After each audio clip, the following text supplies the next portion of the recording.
दोस्तों, अगर हम सभी से पूछा जाए क्या आप जॉब पे जाना पसंद करते हैं, तो 100 में से 90 लोग कहेंगे नहीं। और अगर 90 लोग कह रहे हैं कि जॉब पे जाना पसंद नहीं है, तो फिर ये लोग जाते क्यों हैं? इसका आंसर है दोस्तों, डेली लाइफ के एक्सपेंसेस इतने हैं कि हमें जॉब पे जाना ही पड़ता है, वरना आप रेंट कैसे देंगे, खाना कैसे खाएंगे और बिल्स कैसे पे करेंगे? आपकी ईएमआईज इतनी हो गई हैं, आप ईएमआई कैसे पे करेंगे? और जो 10 लोग कहते हैं हमें जॉब पे जाना पसंद है, तो वे वो लोग होते हैं दोस्तों जिनको अपना काम पसंद है। जैसे कोई प्रोफेशनल क्रिकेटर है, उसको पूछा जाए वो जॉब पे क्यों जाता है, रोज प्रैक्टिस करने क्यों जाता है, उसको क्रिकेट खेलने में मजा आता है, वो इसलिए जाता है दोस्तों। इसका मतलब ये है कि अगर आप अपनी हॉबी को अपना करियर बना लो, तो जिंदगी भर आपको जॉब नहीं करनी पड़ेगी, क्योंकि आपको अपनी जॉब जॉब नहीं लगेगी, बल्कि आपको वो काम करने में मजा आएगा। अब अगर आप 100 में से उन 90 लोगों में से हैं जो जॉब से छुटकारा पाना चाहते हैं, तो आपको फाइनेंशियल फ्रीडम हासिल करनी होगी दोस्तों, वो भी 4 से 5 सालों में, जैसे ग्रैंड सैबेटियर ने की। दोस्तों, ग्रैंड सैबेटियर 24 साल के थे जब उनकी जॉब छूट गई थी और उनके पॉकेट में केवल $2 थे। वो अपने अनएम्प्लॉयड होने की वजह से बहुत दुखी थे। फिर उन्होंने डिसाइड किया कि वे 30 साल की एज से पहले फाइनेंशियल फ्रीडम हासिल कर लेंगे और अपनी लाइफ अपने मन मुताबिक हिसाब से चलेंगे। और उन्होंने अपने इस लक्ष्य पे काम किया और 30 साल की एज में फाइनेंशियल फ्रीडम हासिल कर ली। फिर उन्होंने एक बुक लिखी और उस बुक में वे सारे स्टेप्स बताए जिससे कि उन्होंने फाइनेंशियल फ्रीडम हासिल की।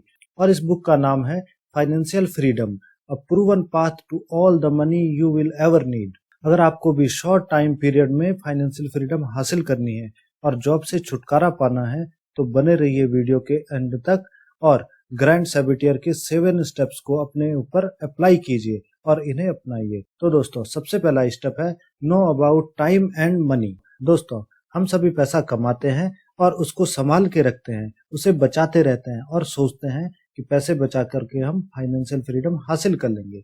अब यहाँ पे एक बात समझने वाली है, अगर आप जिंदगी भर पैसा बचाते रहे और बुढ़ापे में फाइनेंशियल फ्रीडम हासिल कर दी, तो क्या आप उस पैसे का इस्तेमाल कर पाओगे अपने लिए? क्या आप वही मौज मस्ती कर पाओगे? क्या आप अपनी हेल्थ को स्वस्थ रख पाओगे बुढ़ापे तक? बिल्कुल भी नहीं दोस्तों। अगर आप पैसा बचाते रहे, तो पक्का है कि आप कहीं ना कहीं कंजूसी कर रहे हो, हार्ड वर्क कर रहे हो और अपनी हेल्थ को नुकसान कर रहे हो दोस्तों। और फिर होता यह है कि जिंदगी भर कमाते रहे, हेल्थ पे ध्यान नहीं दिया और बुढ़ापे में आपने जो कमाई की थी उसको वापस से हेल्थ पे लगाते रहे। दोस्तों, असली फाइनेंशियल फ्रीडम का मीनिंग है आप अर्ली एज में रिटायर हो जाओ, यानी कि आप 35 से 45 साल की एज में रिटायर हो सको। आप उस टाइम पे फाइनेंशियल फ्रीडम को हासिल कर लो। इसलिए ऑथर कहते हैं हमारे पास टाइम कम है और पैसा अनलिमिटेड है, इसलिए आप अपने पैसों को बचाने के बारे में ज्यादा मत सोचो, आप टाइम बचाने के बारे में सोचो और उस टाइम को कुछ सालों तक सही जगह इन्वेस्ट करो। इसको मैं आपको एक एग्जांपल से समझाता हूँ। जैसे अभी लॉकडाउन चल रहा है, कुछ क्लासेस खुली हैं, कुछ बंद हैं, कुछ ऑफिसेज खुले हैं, कुछ ऑफिसेज बंद हैं। ऐसे में आप अपने किसी दोस्त को फोन करो और उसको पूछो कि दोस्त क्या चल रहा है आजकल और अभी क्या कर रहा है, तो डेफिनेटली उसका आंसर होगा भाई मैंने नेटफ्लिक्स की सारी सीरीज देख डाली हैं और अमेजॉन प्राइम की सारी सीरीज देख दी हैं और अब मैं हॉट स्टार पे नई नई मूवीज देख रहा हूँ। या फिर कुछ दोस्त कहेंगे कि भाई आजकल मैं पबजी खेल रहा हूँ और तू भी टीम को ज्वाइन कर ले। दोस्तों, आप इन आवर्स को ऐसे वेस्ट मत होने दो, यही तो वक्त है जिसको आपको सही जगह लगाना है।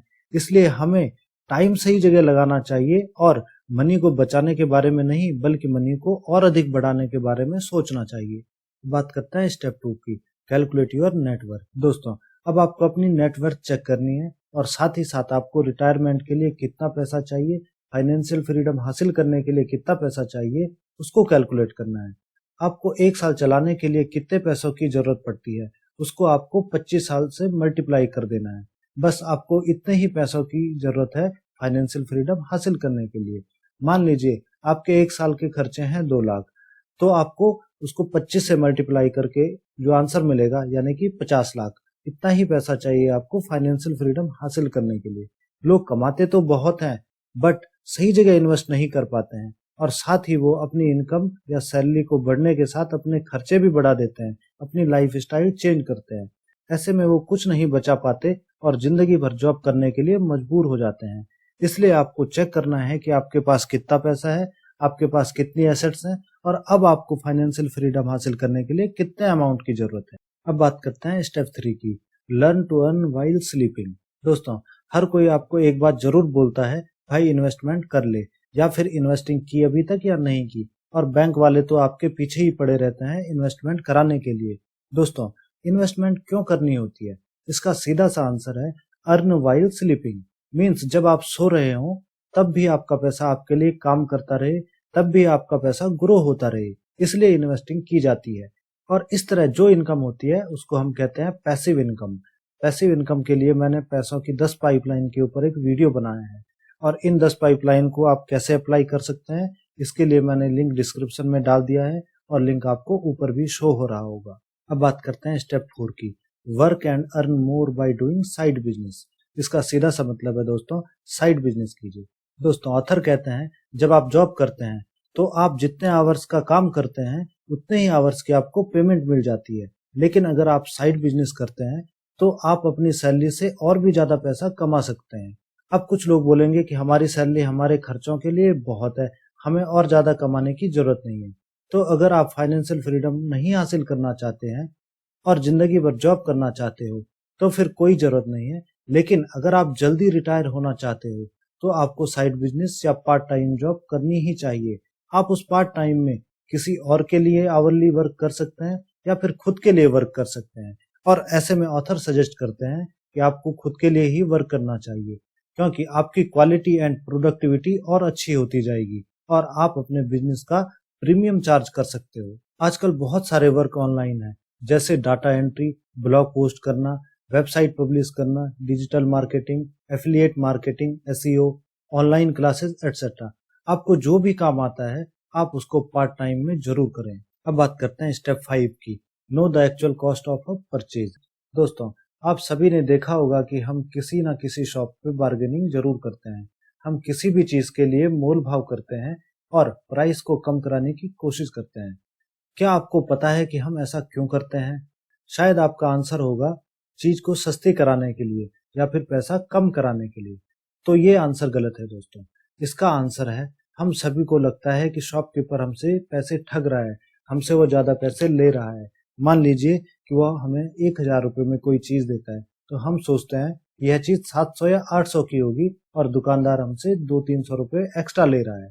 इसलिए हम चाहते हैं कि हमको सही कीमत मिले, जो उसकी एक्चुअल कॉस्ट है हमें वही कीमत मिले, इसलिए हम कम कराते हैं दोस्तों। जब आप एक चीज के लिए इतना मोल भाव करते हो तो आप उस वक्त क्यों नहीं सोचते हो जब आप एक कार लेते हो या एक नई बाइक लेते हो या शोरूम में जाकर के 10,000 के शूज ले लेते हो दोस्त। आपको उस टाइम सोचना चाहिए कि ये शूज जो मैं 10,000 में ले रहा हूँ इसके लिए मुझे 15 दिन तक जॉब पे जाना पड़ेगा, या फिर जो कार मैं अभी ले रहा हूँ इसके लिए मुझे कम से कम 2 साल तक जॉब करनी पड़ेगी, तब जाकर के कार के पैसे कमा पाऊंगा। अब अगर आप लाखों में कमाते हैं फिर तो बात ही अलग है, फिर तो आप चाहे जो मर्जी करो। बट अगर आप मिडिल क्लास फैमिली को बिलोंग करते हैं तो आपको किसी भी चीज को लेने से पहले 2 बार सोचना चाहिए कि यह चीज लेनी बहुत जरूरी है या मैं पैसे वेस्ट कर रहा हूँ। अब आते हैं स्टेप नंबर 6 पे, वर्क ऑन योरसेल्फ। दोस्तों, आप जहां पे भी जॉब करते हैं आप अपनी सैलरी को इंक्रीज करने के लिए बात कीजिए, और ऐसा आप तभी कर पाओगे जब आप अपने ऊपर काम करेंगे। सबसे पहले आप अपनी स्किल्स पे ध्यान दीजिए। जिस भी स्किल्स की जरूरत है कंपनी को उसके ऊपर आप कोचिंग लीजिए या ऑनलाइन स्टडी कीजिए, बट अपने आप को इम्प्रूव कीजिए। फिर आप मार्केट में अदर कंपनीज की सैलरी को चेक कीजिए सेम स्किल के लिए। अब आप अपनी कंपनी में बात कीजिए और डेफिनेटली आपकी सैलरी इंक्रीज होगी। अब आते हैं स्टेप नंबर 7 पे, लिव हैप्पीली इन रिटायरमेंट। अब आप ऑल स्टेप्स फॉलो करके फाइनेंशियल फ्रीडम हासिल कर लोगे और फाइनली अर्ली एज में आप रिटायर हो जाओगे। ऑथर कहते हैं अब आपको आराम से बैठ नहीं जाना है, आपको एंजॉय करते हुए वह काम करने हैं जिसको करने में आपको खुशी मिलती है। ऐसा काम करने से आपकी वेल्थ हमेशा बढ़ती रहेगी और आप साथ ही साथ एंजॉय भी करते रहोगे। दोस्तों, ये 7 स्टेप्स थे ग्रैंड सैबिटियर की फाइनेंशियल फ्रीडम बुक से। आपको यह वीडियो कैसा लगा आप मुझे कमेंट सेक्शन में जरूर बताइए। और दोस्तों, अगर आप नए हैं इस चैनल पे तो इसको सब्सक्राइब जरूर करें और अपनी फैमिली में, अपने फ्रेंड्स को, अपने दोस्तों को, जिनको भी आप जानते हैं, जिनकी भी आप हेल्प करना चाहते हैं, उन तक इस वीडियो को जरूर पहुंचाएं और इसको शेयर करें। थैंक्स फॉर वॉचिंग दोस्तों।